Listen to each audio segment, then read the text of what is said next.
Never worked on anything like this. I doubt I ever will again. It's that distinct. I mean, it's just been the most extraordinary journey. Chuck's completely different from anyone else I've played, actually. I was struck by how atypical a piece it is for Stephen King, because I've read a lot of Stephen King, but mostly horror. It was about people and their lives and their hopes and their dreams and life and death and just all of it. I love working with Mike so much. As soon as he called me about it, I knew I was already in before I had read the script, to be honest. I was so invested so quickly. In those sort of rare instances where you just cannot tell where something is going, but you almost want to skip through because you desperately want to know what's going to happen. What are the seminal moments? What are the memories that stay with you? How do those memories compile into a life? When you have something really distinct like this story, and when you feel like that can be adapted in a way that's cinematic, it's pretty exciting. I read the short story just before If It Bleeds was published, and Stephen King's camp had kind of sent it out all over town, like they do with a lot of his new books, just to see if there was interest in it. And there were 4 stories in the book, and Life of Chuck knocked me over. It was one of my favorite things that I read from him in many years, and I'm a ride or die King fan, but this one really hit me in the heart. Mike fell in love with the story straight away, sent it to me, and I thought it was a movie that was very difficult to make, but that was super interesting and original and fresh. The structure of the story is completely unique. King does something really incredible where it starts as this huge story, and he says it in the book. The first words are Act 3. You're thrown into the end at what seems to be the end of the world. And you meet a character named Marty Anderson, who's a teacher, and it's at a time on the planet Earth where everything seems to be falling apart. Do you know what that means? Well, you're saying the Earth's rotation is slowing down. Exactly. Marty is coming to a point of realization. He's trying to still be a teacher, really, and trying to hold some semblance of normality. I'm teaching the kids Carl Sagan right now. He's also dealing with a broken heart, his marriage that didn't work out, and he's dealing with the fact that he still cares for her. They're sort of coming to terms with the fact that this is all going to be over very soon, and kind of dealing with that emotionally and experiencing what the end of the world feels like. This character is a natural caretaker. She married the character of Marty, who I think enabled her even more to play that caretaker role. It's probably not the healthiest thing. So they're actually no longer together, but they still have like a very deep, strong bond and connection. We meet them kind of in this place of bewildered acceptance. And from there, the story begins to get a little mysterious. Marty notices a very odd billboard driving home that shows a man named Charles Krantz who seems to be retiring. You see this guy, Chuck everywhere, and nobody's heard of him. Why is he the face of the end of the world? His appearance and his demeanor doesn't seem to fit with where we are. It just seems like a strange non sequitur in the middle of all of this apocalyptic chaos that there's a 39 great years, thanks Chuck, billboard up there. From there, King takes the story in a number of very unexpected places, and you end the story with Act 1. What feels like a story about the end of the universe is revealed to be the story about the life of one person. You think, oh, now I want to know who Chuck is. And then you get to. It starts with Act 3, moves into Act 2, and finishes with Act 1. It really embraces that idea that a life only makes sense when looking back. Starting at the end and working our way to the beginning. I play Chuck as a middle-aged man. You meet him first through the section of the film that I'm in Act 2, where he's an accountant and he's at a conference and he's on his way to work and he's getting his coffee and minding his own business, thinking about numbers, looking forward to getting home, and then this totally magical thing happens, and before he knows it, he's dancing. Instead of floating on by.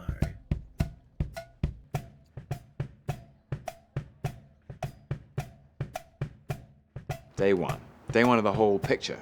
So that's the crew's first day, it's our first day, Mike's first day. It's like all of us like, let's go, Life of Chuck. Dance.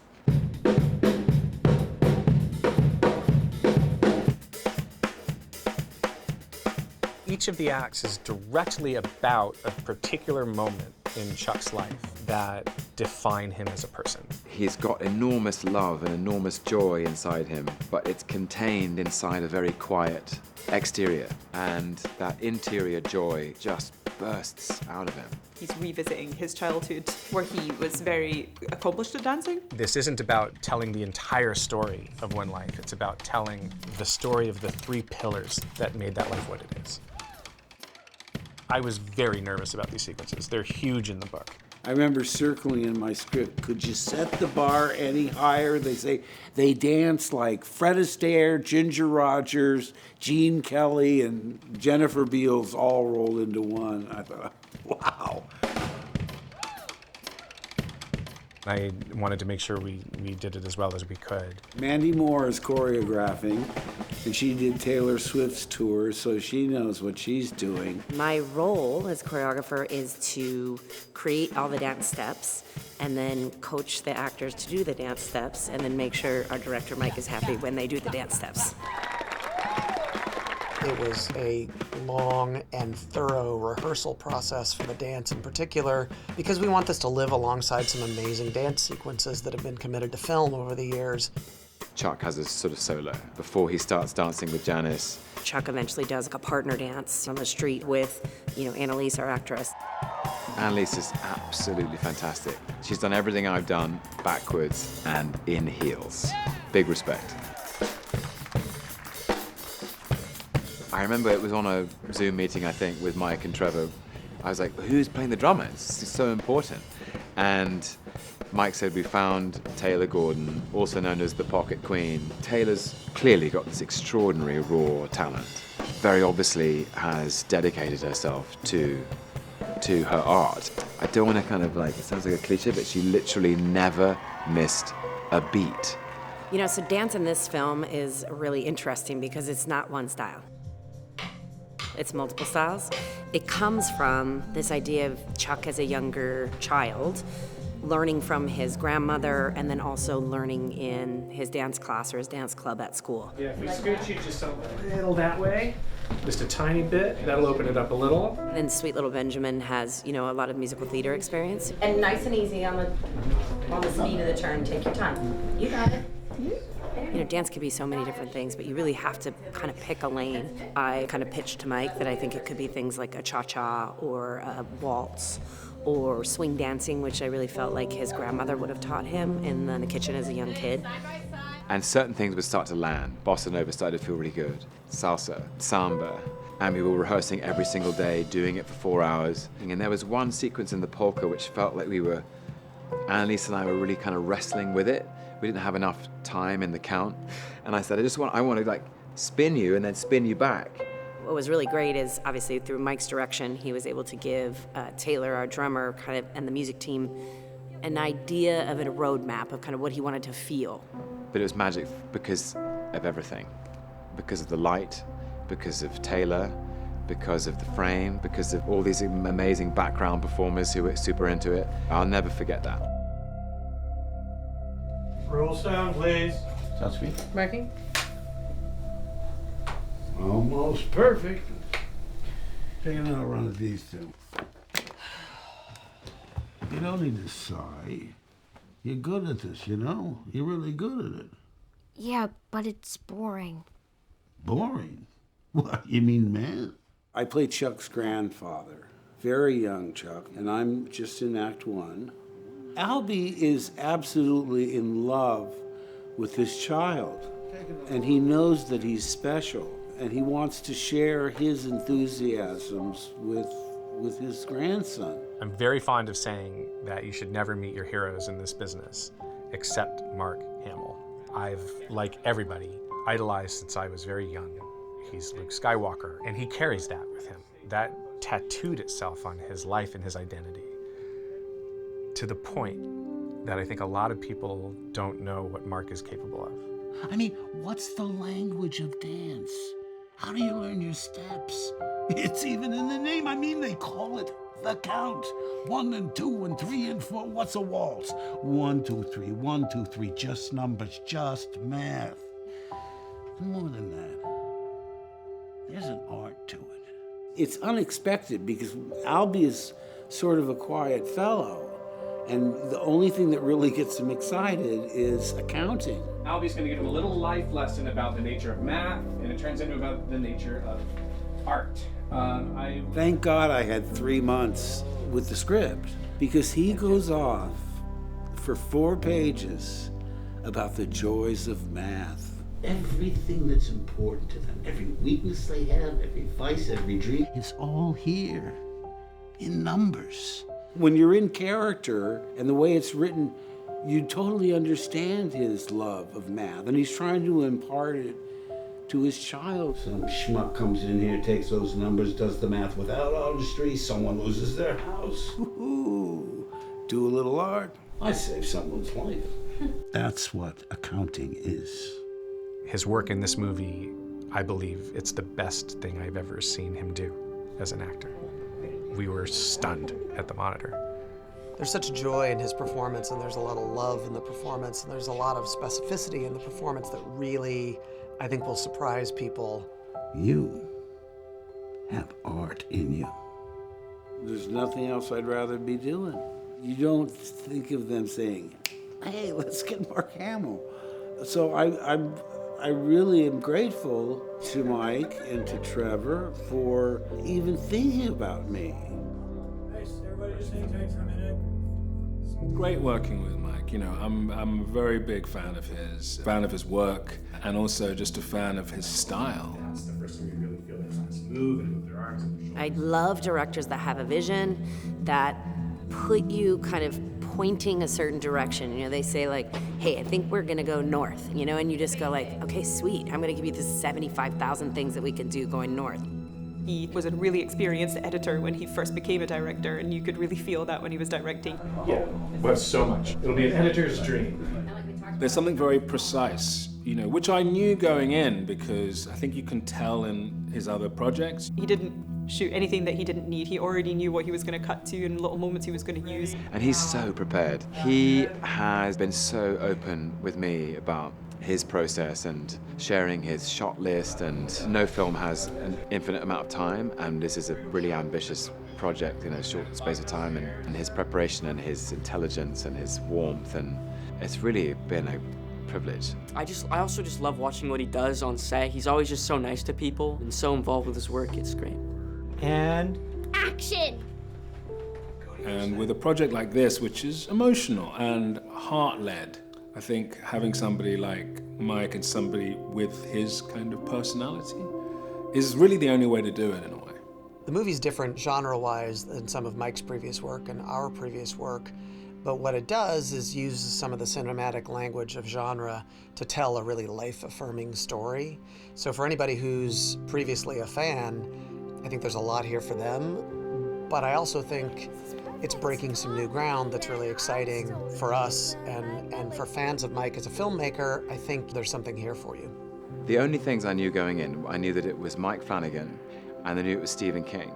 And if you knew about the work of those two men, you would probably imagine this is going to slightly make the hairs on the back of my neck stand up. You're always drawn in by the thrill. But there's also, I realize, another side to both Mike Flanagan and Stephen King. And I think this story, The Life of Chuck, has more in common with the Stephen King of The Shawshank Redemption. It's not typical for Stephen King, and I don't think Mike's done anything quite like this either. I was really moved by it, and really thrilled by it, and really excited by it. This might be the best movie that I ever get to work on. Like, it's just such a gift of a story. So joyful and life-affirming and bittersweet and true without an ounce of cynicism. It immediately struck me as the kind of project that I wanted to leave in the world for my kids to be able to experience when they're old enough. The three seemingly disparate acts are connected by a thread about making connections. I think that's at the center of the film. The movie's about, how there are moments in life. And you don't always know when those moments are, and you might not recognize them when you're in them. But In hindsight, they tend to be important, and this movie distills that idea, which I think we can all relate to, into a very resonant form. If you're right, then you might be that this really is the last times and the universe is dying. And let's just say it's a fast death, even if all of this is happening in the last split second, microsecond. Who knows how long that'll last? Mike has this extraordinary ensemble of actors that he's worked with before, and I feel really grateful to him and to Trevor for inviting me in and let me play on that team. It's a pretty great team. This character is very different because I've never actually played a character that had like other versions of him, like older versions and younger versions. So it's really interesting to watch the other actors and kind of see what they do and then see what I can use there in my performance. I love being in big ensemble pieces where, first of all, the pressure's not all on one person. I always look at the overall product as some delicious stew. If you can bring just the right spices, maybe the right couple of vegetables, you can make your little contribution, and if you do it right, then you've got a much more tasty meal. I guess Life of Chuck is the story of a man who is trying to rationalize this sort of insanity and beautiful, wondrous chaos of being alive. All we have are our connections to each other and our relationships. Remember, your life is magic because it's so brief. We're not here for long. And action. Yeah, that's it. I love it. I love it. Absolutely love it. That's my hope for this, is that this story moves into someone else's heart the way it moved into mine when I read it. And if we can bring that to other people, then all of us did our job. I know I'll be friends with these people for the rest of my life, and that doesn't always happen. It's been a reminder to me to find more joy in the world, because it's there.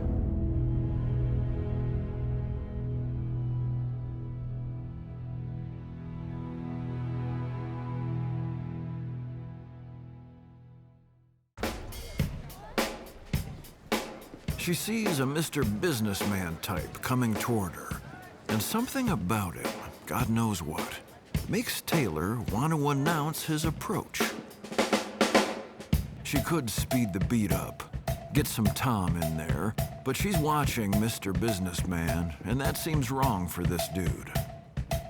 She believes Mr. Businessman will just go on past on his way to the business hotel. And when he's gone, Taylor will switch to something else. But instead of floating on by,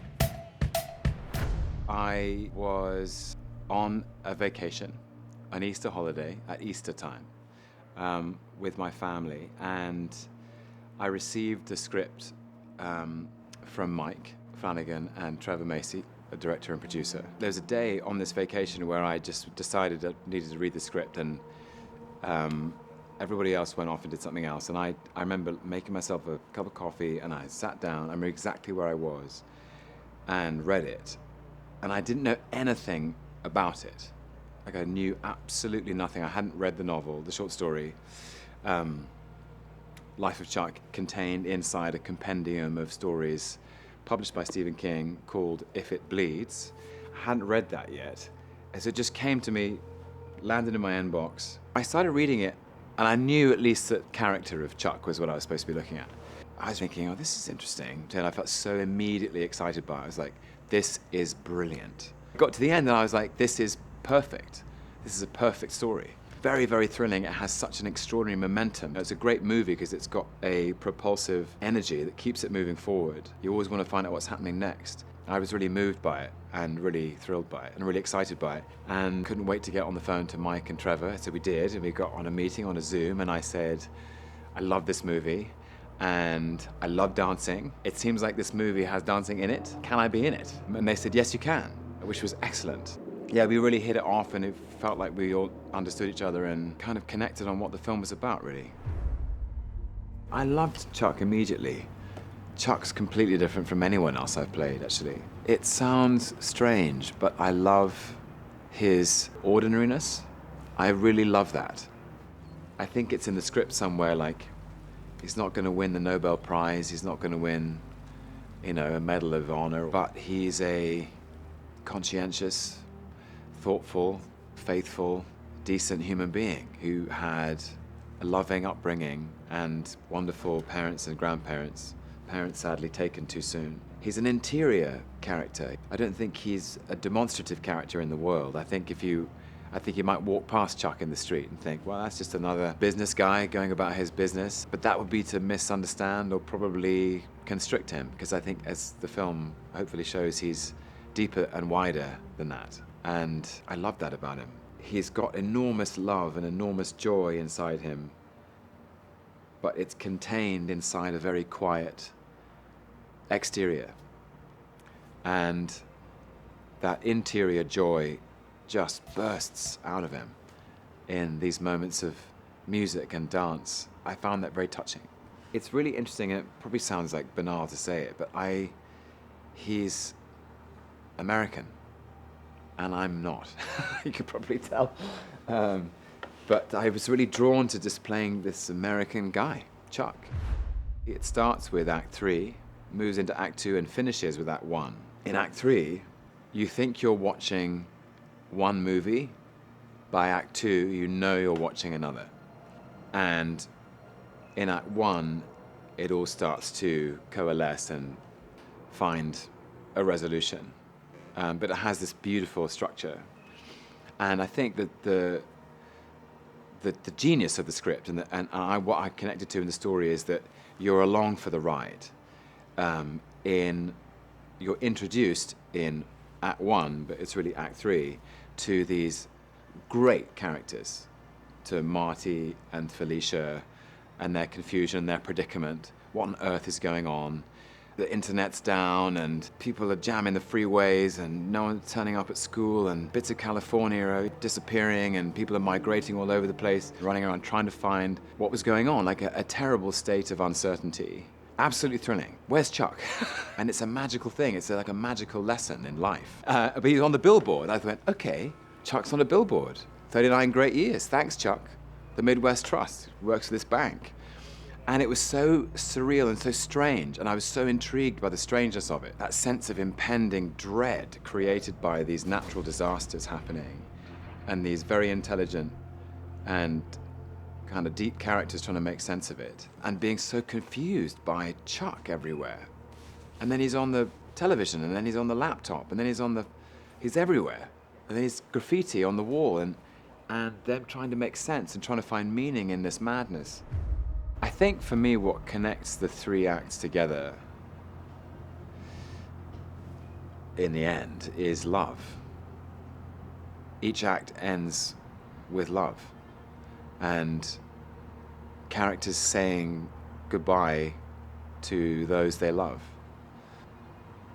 and understanding how much that means. Goes back to Nat King Cole, the greatest thing you'll ever learn is just to love and be loved in return. I think that's at the center of the film. The rehearsals, the choreography, the practice, the hours we spent, I mean, it's just been the most extraordinary journey. I have danced before, pulling out moves learned in a misspent youth in the 90s, you know, like nothing formal, nothing organized or elegant or anything. This is really new territory for me. I've loved dance. I mean, I love to dance, and I love watching dancing. I went through a whole period actually in my 20s of finding old musicals, like really discovering them and seeing them for what they were and just enduring classics. You know, watching Fred Astaire and Ginger Rogers, or Fred Astaire and Rita Hayworth, or Gene Kelly, From the first reading, it was really clear to me, and I do remember mentioning this actually to Mike and Trevor. I was like, I got to get some help. I can't do this on my own. The formality and the rigor, I was like, I need some rigor.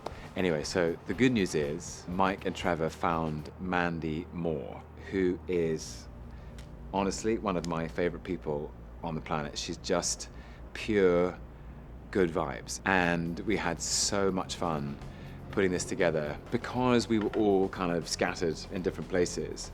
Mike and Trevor and Mandy organized, I was in London. Mandy introduced me to an associate choreographer called Stephanie Powell, who was absolutely amazing. They knew each other from a long kind of history of working together. So Steph and I got together about, I want to say 5 or 6 weeks before we did any filming of any kind. Mandy and Annalise and Taylor and Jonathan, who was another of Mandy's associate choreographers, were working together in LA. And then Mandy would send videos to Steph, and Steph would get them in the morning, and she'd look at them on the train or the night before and figure out the choreography, and she'd come in and be like, right, watch this, we're doing this today. And I kind of went through a fast lane version of what Chuck goes through. And then magically, 2 weeks before we started filming, we melded the magic. We brought it all together, and it was extraordinary, actually. I realized how brilliant Mandy was because she had choreographed the dance. The whole thing was a love letter to Chuck's influences, the things he loved. There's his kind of own little solo. There's a whole Fred and Ginger sequence. There's a kind of brief homage to Gene Kelly where I do just a few steps that he does in Singing in the Rain. There's the moonwalk. There's the bossa nova. And we were rehearsing every single day, doing it for 4 hours. We were fine-tuning right up until the last minute, and it felt so thrilling. Because at the end of the day, it's got to be a spontaneous moment. It's got to feel like it's honest and it's raw and it's now. And it just happens right there, right then. And that's what we wanted to feel like. And then we did it at least 700 times. We're all in the same boat, headed for the lighthouse. The trick is to enjoy the trip while you can. And Mike and I really connected on that. And he's so prepared. He's been extraordinary in just opening up his whole process to me, and this is a really ambitious project in a short space of time, and his preparation and his intelligence and his warmth, and yeah, it's just, it's really been a privilege. Also, I'm aware Mike has this extraordinary ensemble of actors that he's worked with before, and many of them are in this, and I feel really grateful to him and to Trevor for, inviting me in and letting me play on that team. It's a pretty great team. Annalise is absolutely fantastic. I mean, she's been dancing her whole life and I think pretty much acting her whole life. A great partner, a great dance partner, a great scene partner. She's done everything I've done backwards and in heels. So, big respect for Annalise and for Taylor. I remember it was on a Zoom meeting, I think, with Mike and Trevor. I was like, who's playing the drummer? Who's playing the drummer? It's so important. Mike said we found somebody, Taylor Gordon, also known as the Pocket Queen, and she's a drummer, and she's hasn't done a huge amount of acting before, but we think she's absolutely perfect. I remember looking her up and watching some of her stuff, and I was absolutely blown away, by the just raw talent. She literally never missed a beat. I personally find it dazzling to have that acuity and that precision rhythmically, and she's a fantastic actor as well. She's just really honest and real. It's been a really happy time with both Annalise and Taylor, and it does feel like a trio. It feels like we're sort of inseparable in a way. We started with the dance, the big dance, day one of the whole picture. So that's the crew's first day, it's our first day, Mike's first day. It's like all of us let's go, Life of Chuck, dance.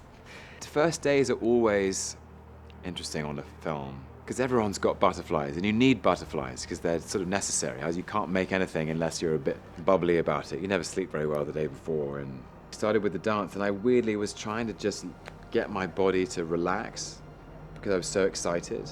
I think the most memorable day will be we had danced for 3 days straight, and I felt like Annalise and I physically felt different on every single day, and I think probably dancers feel that way. Your legs are heavier or something. And on the 4th day, we picked up a couple of shots, which were just pieces, and then we went back to a wide angle and covered the entire thing. And the second take was just magic. But it was magic because of everything, because of the light, because of Taylor, because of the frame, because of the movement of the crane, because of all these amazing background performers who were super into it. Annalise and I just locked in. It felt precise. Anyway, I'll never forget that. I'll never forget that feeling of it's precise, but it's free.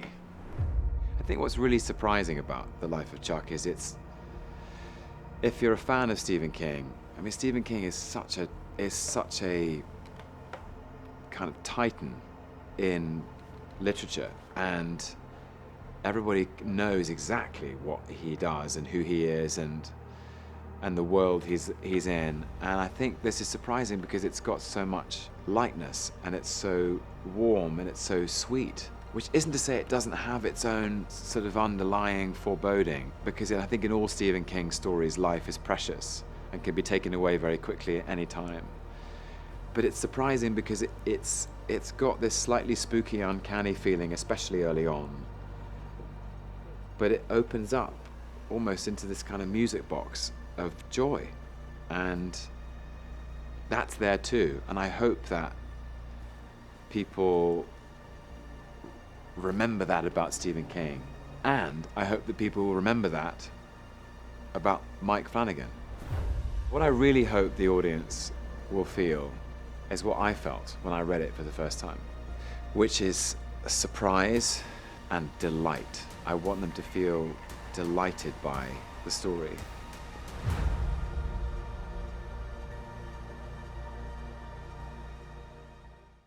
Webb's been on the fritz for sites go dark, but what about all that other stuff? Sites are there, but all the punctuation's wrong, words spelled wrong. How do you explain that?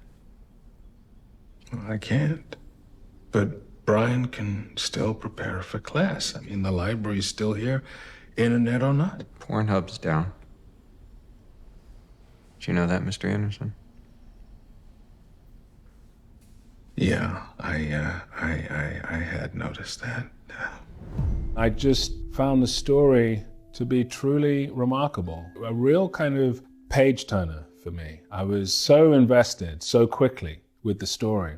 And, you know, in those sort of rare instances where you just cannot tell where something is going, but you almost want to skip through because you sort of desperately want to know what's going to happen. And I just thought the tension, the excitement, the precision of it as a piece of writing, in connection with Mike and his precision as a director, the skill that he brings to the work, I thought would be really, really powerful. And then this beautiful cast that was kind of coming together around this project was really thrilling. It is the story of a life, a complex life, a life cut short, a life of somebody who has enormous aspirations, some of them reached, some of them not.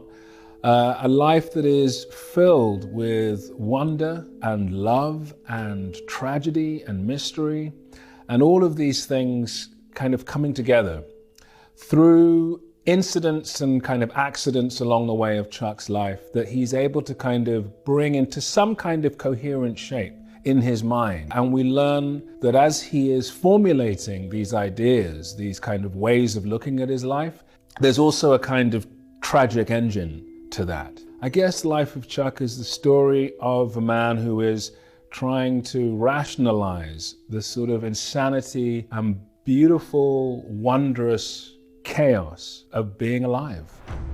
You know, one of the things that really drew me to Marty is very different from other things that I've done in a way, because he's very grounded.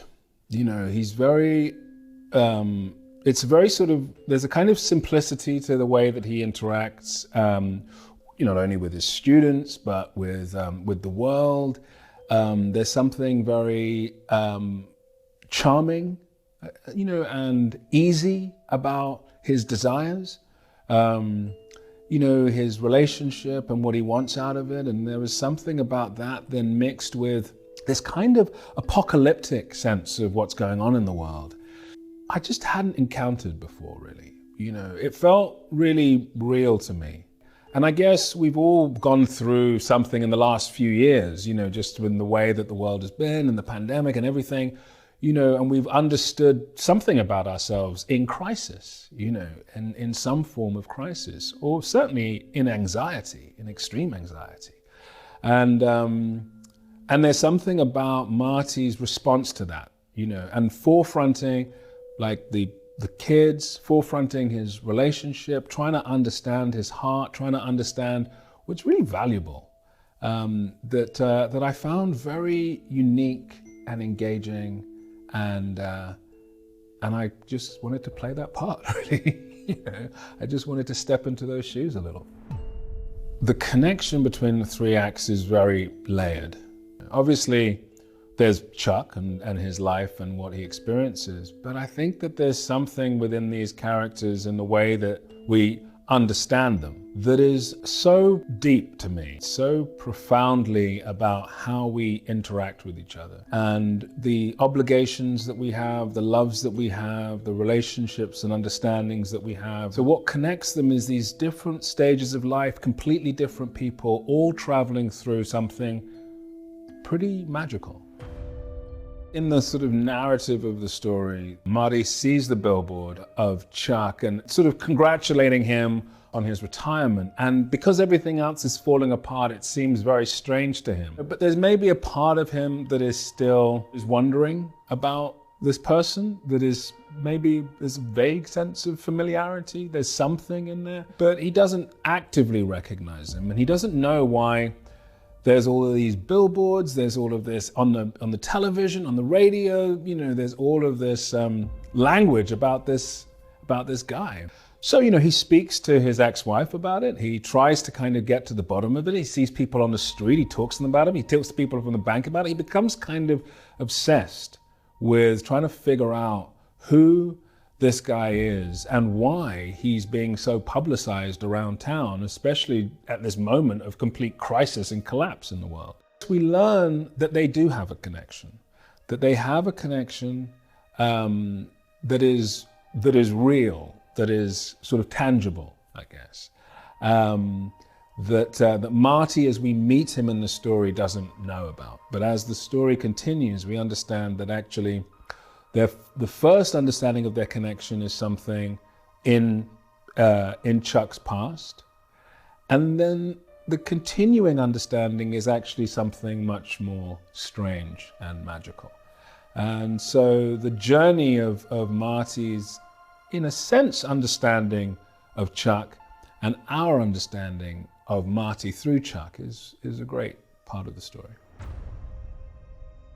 Marty is coming to a point of realization as things are kind of falling apart in the world around him. There's calamitous events going on. He's trying to still be a teacher, really, and trying to hold some semblance of normality. He's also dealing with a broken heart, a relationship, his marriage that didn't work out. He's dealing with the fact that he still cares for her deeply and profoundly, and as things start to fall apart in the world, as kind of chaos ensues, he realizes, I think, more and more that he has to deal with that he has to reconnect. And so, in a way, those are the kind of engines that he's working towards. How to deal with this kind of terminal decline of the world, and at the same time, how to re-engage with the one thing really that matters the most to him, which is his love for the woman he lost.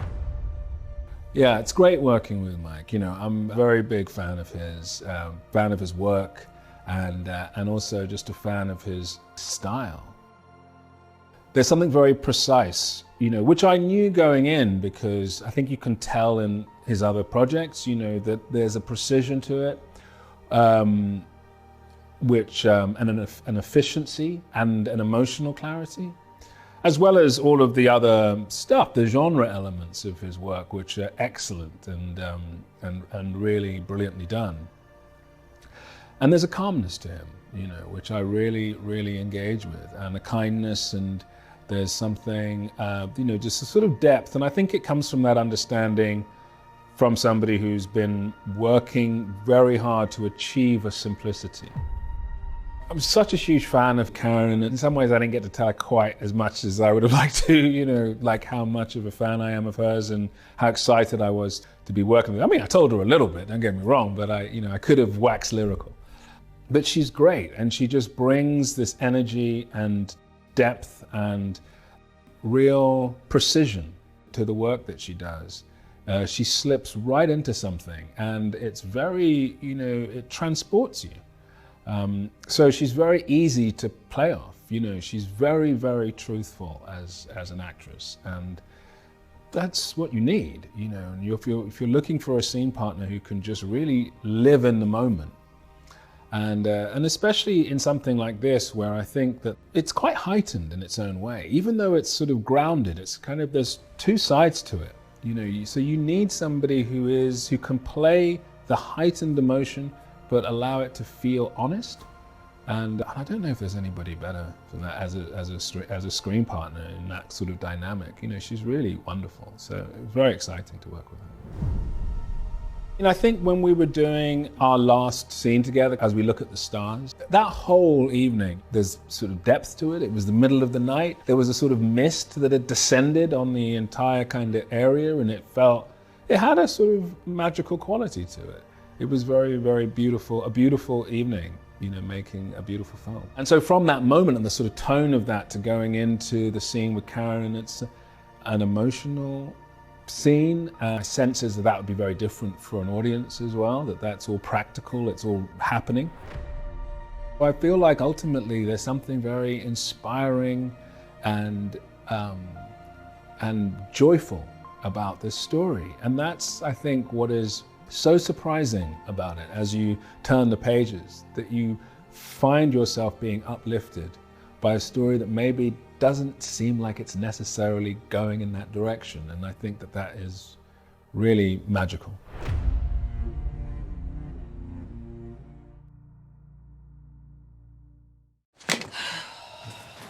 You don't need to sigh. You're good at this, You're really good at it. Yeah, but it's boring. Boring? What, you mean math? Yeah. I wonder if maybe next semester you might want to try Math League after school. I did it. All high school, in fact, and it was so great. I'm doing twirlers and spinners. Yeah. I was contacted by email by Mike Flanagan, and he told me that he wanted to do a project that was very, very special to him. And I was, had such a wonderful experience working with him before. I was ready to say yes immediately. I play Chuck's grandfather, and his life is marked with tragedy because there's an accident where he loses his son and his daughter-in-law and their child-to-be. He takes in the survivor, which is a very young Chuck, maybe 4 years old, played by Cody Flanagan. The Chucks I worked with, Cody Flanagan and Benjamin Padjak, who was the 10-year-old. I don't get to work with Jacob Tremblay. Close, but no cigar. Albie is absolutely in love with this child, and he knows that he's special, and he wants to share his enthusiasms with his grandson. Unfortunately, he's an accountant. He's not like a rocket scientist or a professional football player. There's one scene where he waxes with rhapsody over the joys of math. It's a little bit of everybody's grandpa, a bit eccentric, but at the core loves this boy as his own. And in a way, the boy has to supplant the tragic loss of his son and daughter-in-law, and it's very human. It's not easy to convey the complexity of it, and yet it's a very simple story when you take a step back. The audience should wonder, that's part of it, why is he so protective of this room? But it's very significant in the story because it has something in it that has haunted my particular character all his life. And of course, you'll see what it is when you see the film, but again, it's almost what you don't see more than what you actually see that's more exciting, In Jaws, the shark doesn't pop up in the first 10 minutes, it's the anticipation, the audience that fills in with their imaginations. Albie Krantz, who I'm playing, and Mia Sarah is my wife, Sarah, she has a wonderful relationship with him. She teaches him to dance, and he's in the kitchen with her and all these things. Me, I'm hunched over a calculator, doing people's tax returns and so forth. So he's very easygoing, but for some reason he's adamant about the child not going to the cupola, which of course makes him want to go to the cupola. It's the forbidden fruit that every child wants to taste. And in a way, you think, if he downplayed it, he does. He says, look, there's nothing up there because it's a rotten floor. Nobody can go in there because, you might fall through. So he's lying about that. But I think that satisfies him long enough until it doesn't, until he still steals the keys and goes up there himself. I'd never seen this word before, C-U-P-O-L-A. I said, what's a cupola? What's a cupola? So I went to the dictionary on my computer, and first of all, it's spelled, and italicized means the accent is on the first syllable, and the first syllable is spelled Q-E-W. And if you push the button, they pronounce it. It's cupola. And I said to my wife, do you know what a cupola is? She goes, yeah, we have one over the garage. I said, I didn't know what that was. I just thought that was a octagonal or pentagon-shaped, thing, decorative in some way. Well, there's horrific visions there, and, sort of like neighborhood lore. And more. I mean, I don't want to give away too much, but obviously he wants to be very protective of this child and not traumatize him in any way. He's pretty much my age. I emphasized it with the hair. I was going for Albert Einstein, but people think it looks more like Captain Kangaroo. How's that for dating myself? Captain Kangaroo? With Albie, unlike anything I've ever played, he's not a leading character, but I always look at the overall product as some delicious stew. And if you can bring just the right spices, maybe the right couple of vegetables, what's clam chowder without celery? You gotta have that. And I love being in big ensemble pieces where, first of all, the pressure's not all on one person. You can make your little contribution, and if you do it right, then you've got a much more tasty meal. One thing that struck me, and it was one of those things where I said, thank God I had 3 months with the script, because he goes off for 4 pages about the joys of math. He really loves what he does, and he's trying to impart that joy, because the boy, it's just drudgery to him. The boy says at one point, well, they should teach what you just said, not all the boring parts. But just him pontificating about why he loves math so much, it made me see math from a completely different point of view. Albie is sort of a quiet fellow, and the only thing that really gets him excited is accounting. And he says, math is an art.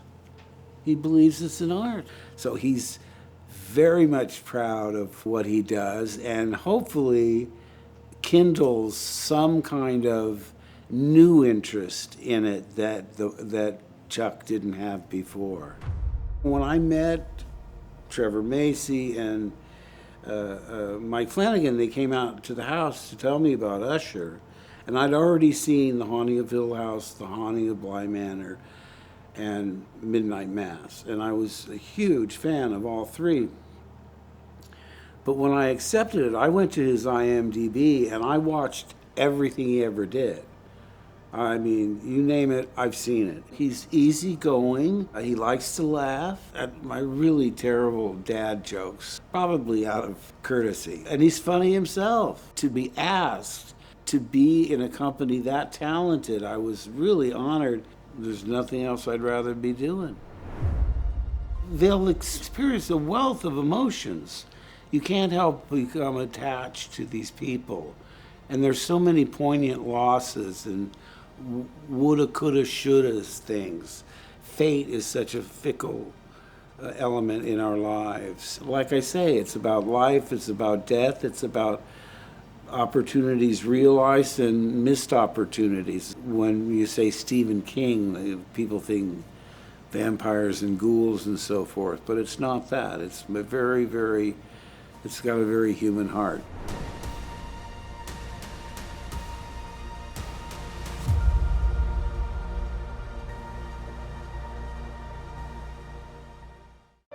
You contain multitudes, Chuck. Every year that you live, that world will get bigger. It'll be a universe. Isn't that wonderful?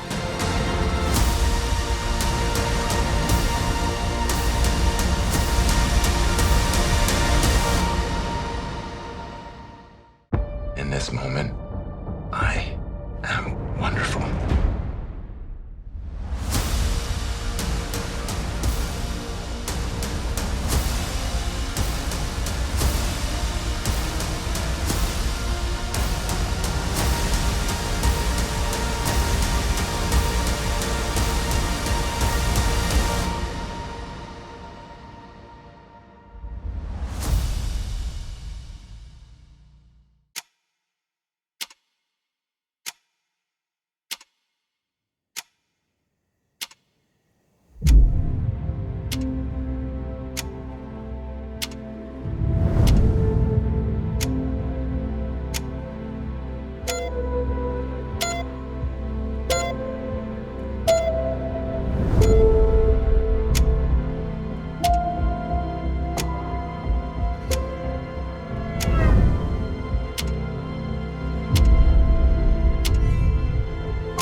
Is large, and it contains multitudes, but it also contains me.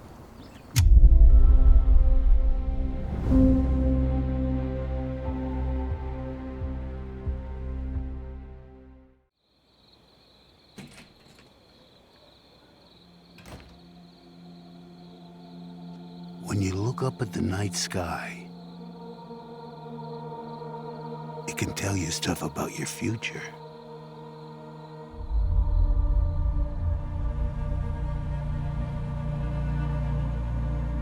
It won't lie to you. It's pure that way.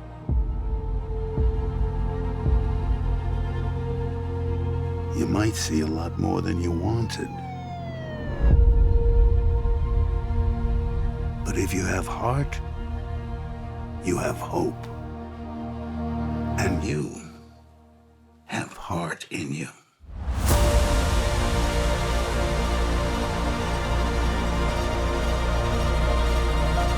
The world, Chuck.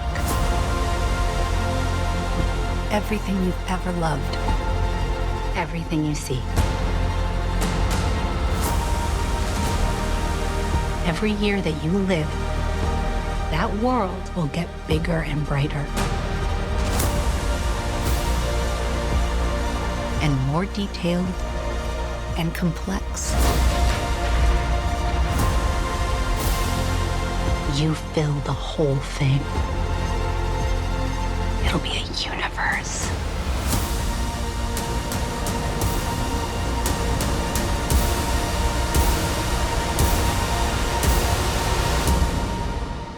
Isn't that wonderful?